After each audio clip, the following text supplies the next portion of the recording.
G7 Italy ഉച്ചകോടി നടക്കുമ്പോൾ ലോക നേതാക്കളുടെ മുഴുവൻ ശ്രദ്ധ യുക്രൈൻ യുദ്ധത്തിലും ചൈനയിലുമായിരിക്കും.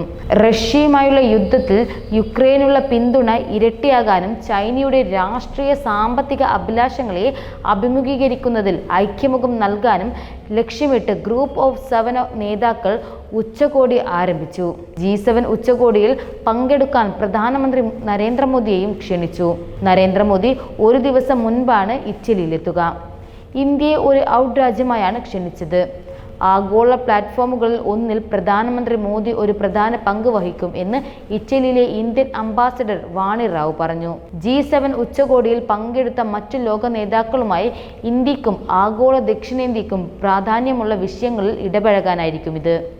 ഇന്ത്യയുടെ G20 പ്രസിഡന്റ് ആയിരുന്ന കാലത്തുണ്ടായ ചില പ്രധാന വിഷയങ്ങളും പ്രധാനമന്ത്രി മോദി പിന്തുടരുമെന്നും സംസാരിക്കുകയും ചെയ്തു പ്രതിനിധി വാണി റാവു. ഇതൊരു സുപ്രധാന സന്ദർശനമാണ്. ഒന്നാമതായി ആഗോള പ്ലാറ്റ്ഫോമുകളിൽ ഒന്നിൽ പ്രധാനമന്ത്രിക്ക് ഒരു പ്രധാന പങ്ക് വഹിക്കാനുള്ള അവസരമാണിത്. കഴിഞ്ഞ വർഷം ഉച്ചകോടിയിൽ അദ്ദേഹം പങ്കെടുത്തതിനാൽ ഇത് തുടർച്ചയെ അടയാളപ്പെടുത്തുന്നു. ഇതായിരുന്നു വാണി റാവുവിൻ്റെ വാക്കുകൾ.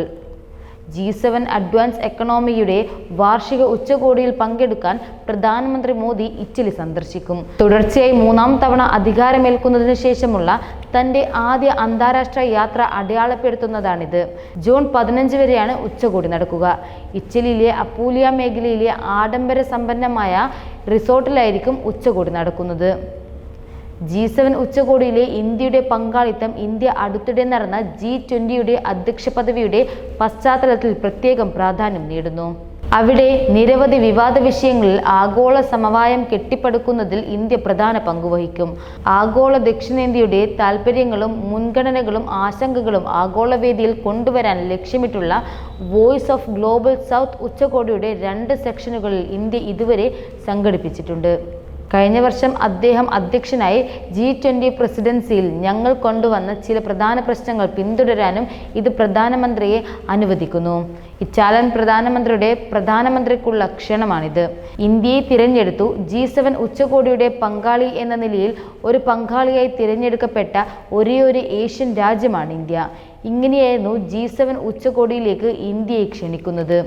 G7 ഉച്ചകോടിയിൽ ഇന്ത്യയുടെ 11ാമത്തെ പങ്കാളിത്തവും പ്രധാനമന്ത്രി നരേന്ദ്രമോദിയുടെ G7 ഉച്ചകോടിയെ തുടർച്ചയായി 5-ാം തവണയാണ് പങ്കെടുക്കുന്നത്. ഇറ്റലിയിൽ നടക്കുന്ന G7 ഉച്ചകോടിയുടെ ഭാഗമായി പ്രധാനമന്ത്രി രാജ്യങ്ങളുമായും അന്താരാഷ്ട്ര സംഘടനകളായും ഉഭയകക്ഷി യോഗങ്ങളും ചർച്ചകളും നടക്കുമെന്നും പ്രതീക്ഷിക്കുന്നു.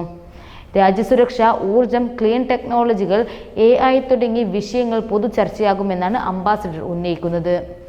ഭക്ഷ്യസുരക്ഷ, ഊർജം, ശുദ്ധമായ സാങ്കേതിക വിദ്യ, മറ്റു വശങ്ങൾ തുടങ്ങി വിഷയങ്ങൾ പ്രധാനമന്ത്രി തൻ്റെ കാഴ്ചപ്പാടുകളും ചിന്തകളും പങ്കിടാനുമുള്ള ഒരു പ്രധാന അജണ്ടയായി മാറ്റും.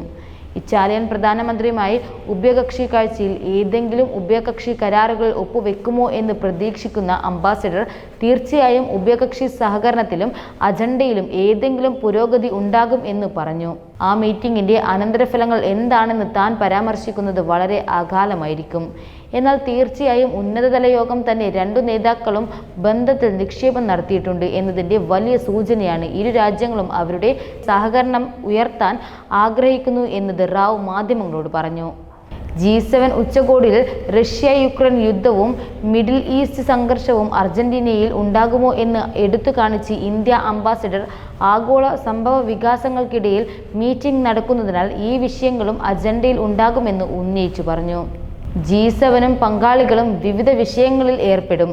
1. ഭക്ഷ്യസുരക്ഷ, കാലാവസ്ഥാ വിനിയോഗം, സുസ്ഥിര വികസനം, ആർട്ടിഫിഷ്യൽ ഇൻ്റലിജൻസിൻ്റെ പങ്ക്, ഊർജ്ജ സുരക്ഷ എന്നിവയുമായിരിക്കും പ്രധാന ചർച്ചാ വിഷയം.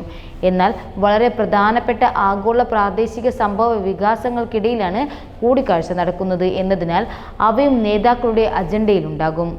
ഈ വിഷയങ്ങളിൽ പലതിനും ഇന്ത്യയുടെ നിലപാട് എല്ലാവർക്കും അറിയാവുന്നതാണ് എന്നും അംബാസഡർ കൂട്ടിച്ചേർത്തു. ഉച്ചകോടിക്കിടെ പ്രധാനമന്ത്രി മോദി ജോർജിയ മെലോണിയുമായി ഉഭയകക്ഷി കൂടിക്കാഴ്ചയും നടത്തുമെന്ന് പ്രതീക്ഷിക്കുന്നു. 2023 ഡിസംബറിൽ അബുദാബിയിൽ നടന്ന COP28 ഉച്ചകോടിയിലാണ് അവർ അവസാനമായി കണ്ടുമുട്ടിയത്.